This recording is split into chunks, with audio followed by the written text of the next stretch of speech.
안녕하세요.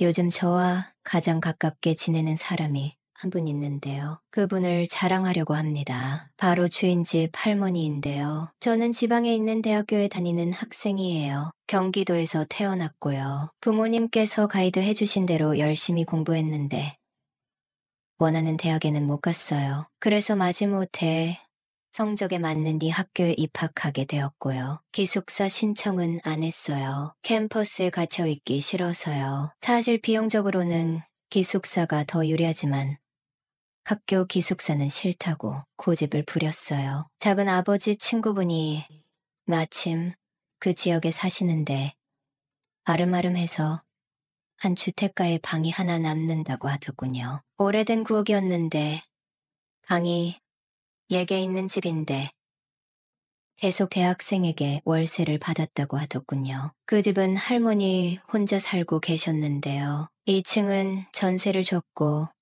1층에서 혼자 살림하고 계셨어요. 학교에서 걸어서 10분 정도 거리에 있는 집이었는데 할머니가 워낙 깔끔하셔서 오래된 집이라는 생각이 들지 않았어요. 어차피 혼자 사는 집인데 월세를 비싸게 놓을 수도 없으니 기숙사 비용만큼만 내면 된다고 하길래 얼른 계약했어요. 알고 보니 할머니는 자녀들이 모두 멀리 나가 살고 있었고 명절, 어버이날, 생일에만 왕래했고 할아버지는 꽤 오래전에 돌아가셨다고 했어요. 저는 수업이 일찍 끝난 날 집에서 뒹굴뒹굴 하다가 주말에 고깃집에서 서빙 아르바이트를 했어요. 과 친구랑 같이 하게 되었는데 처음에는 다리가 퉁퉁 부었어요. 집에 와서 맥주병으로 다리를 문지르고 있는데 할머니가 노크를 하시더라고요. 학생,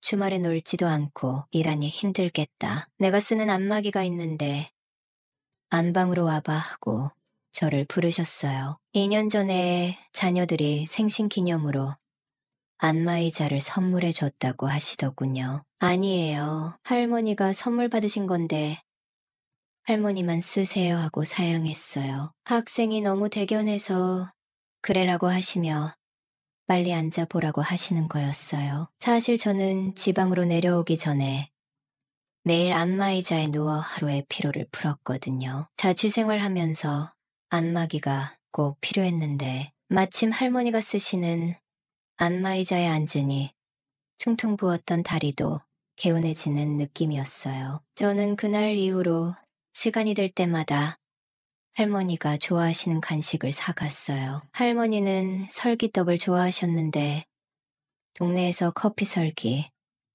단호박 설기떡을 팔더라고요. 2개씩 사서 할머니와 이런저런 얘기 나누면서 떡에 음료를 마셨고요. 할머니는 그동안 월세를 놓으면서 이런저런 학생들을 많이 만나봤지만 저처럼 살가운 청년은 처음이라고 좋아하셨어요. 저는 외할머니, 외할아버지와 가깝게 살면서 외주 외가에서 놀던 추억이 있고 할머니와 얘기하는 게 좋다고 했어요. 주인집 할머니 얘기를 듣다 보니 결혼한 지 10년 만에 할아버지가 당뇨 진단을 받으셨대요. 그리고 몸이 안 좋아 병원 신세를 지게 되면서 남처럼 살았다고 하시더라고요. 그저 공부 잘하는 남매를 희망 삼아 살았다고 하시는데 주인집 할머니에게 짙은 외로움이 느껴졌어요. 저는 1학기를 마치고 첫 방학을 집에서 보냈어요. 오랜만에 만나는 친구들과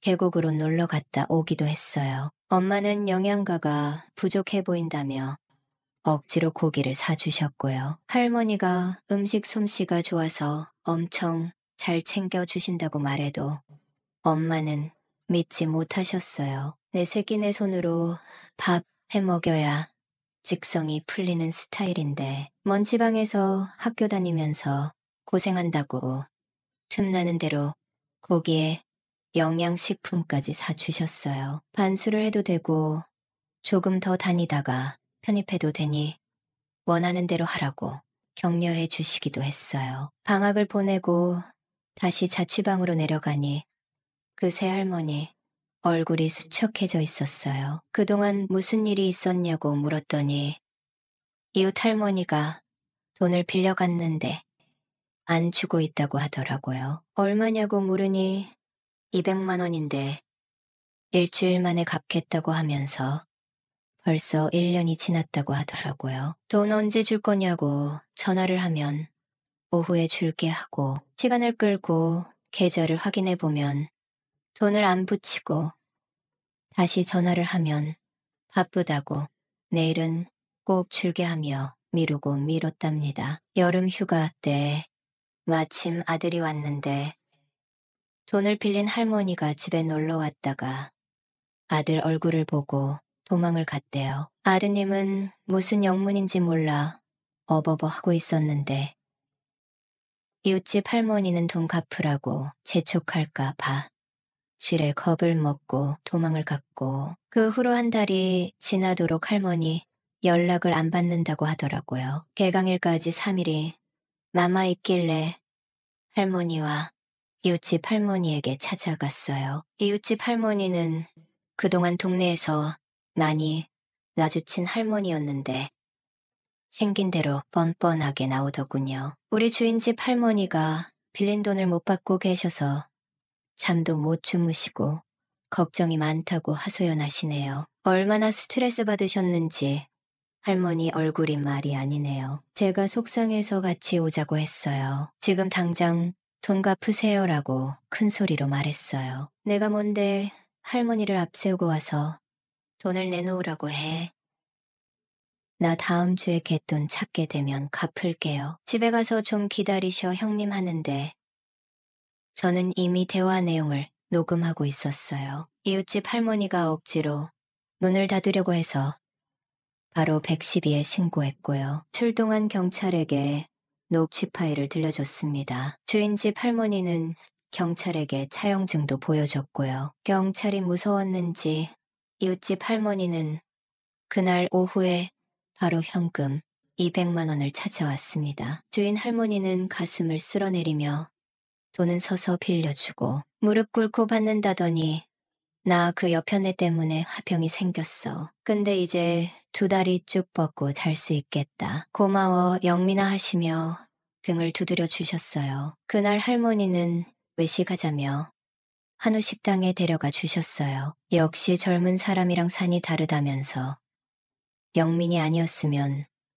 매일 돈 받을 생각에 잠도 못 자고 암 걸릴 뻔했다고 하시는데 제가 할머니랑 사는 동안 할머니 보호자 하고 싶어요 라고 했어요. 할머니는 손주 같은 영민이 덕에 아들도 해결해주지 못한 돈을 받게 됐다며 왕갈비를 3인분이나 시켜주었어요. 우리는 그날 정말 많은 대화를 나눴어요. 할머니는 내 돈 어렵게 받았으니 이제 더 바랄 게 없다며 이제 걱정거리가 하나 줄었다며 기분 좋게 술도 마셨고요. 그런데 할머니는 집으로 돌아와 못내 아쉬운 표정이었어요. 그동안 한 번도 안 물어봤는데 영민이는 여자친구 있어?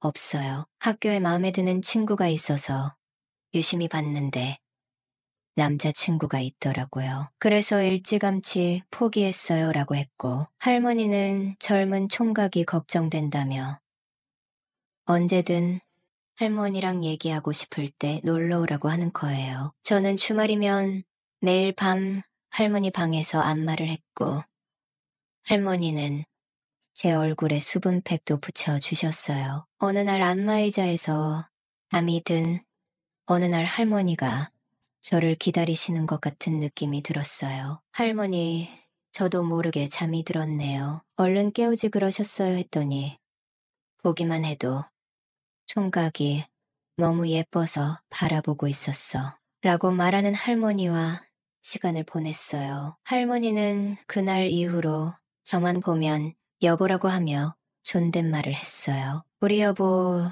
잘 먹는 김치찌개 끓여놨어요. 라며 맛있는 식사도 차려주셨고요. 할머니는 혼자 자기 무섭다며 저를 찾으셨고 저는 할머니의 부탁을 들어드렸어요. 할머니는 시력이 안 좋아지셨다고 병원에 다녀오시더니 백내장 수술을 받아야 한다고 하시는 거예요. 마침 수업이 없는 날 할머니가 수술을 받게 되어서 할머니를 모시고 병원에 다녀왔고요. 한쪽 눈이 불편하니 제가 할머니를 위해 밥을 차렸어요. 집에서 가끔 계란 후라이, 라면 끓여본 게 전부였는데 할머니를 위해 된장찌개도 끓여봤네요. 할머니는 여보가 해주는 밥상도 다 받아보고 너무 좋아요라며 웃으시는데 그 모습이 귀여워서 한참 웃었네요. 병원에 검진 받으러 가실 때 동행하기도 하고 재래시장도 같이 다녔어요. 할머니는 이제 저 없이는 안 되겠다고 하시네요. 우리 요즘 신랑 각시 놀이하는 것 같아요 라고 웃네요. 이번 겨울 방학 때는 할머니가 걱정돼서 집에는 짧게 다녀올 생각이에요. 할머니의 손발이 되고 싶다는 생각이 들고요. 아르바이트에서 받은 월급으로 할머니가 제일 좋아하는 색깔의 코트를 사드리려고 합니다. 아무에게 말하지 못한 제 이야기 털어놓고 나니 너무 후련하네요. 제 이야기 들어주셔서 감사합니다. 아직 구독 누르지 않은 오빠들 구독 꼭 눌러주시고 지인들께 공유 부탁드려요.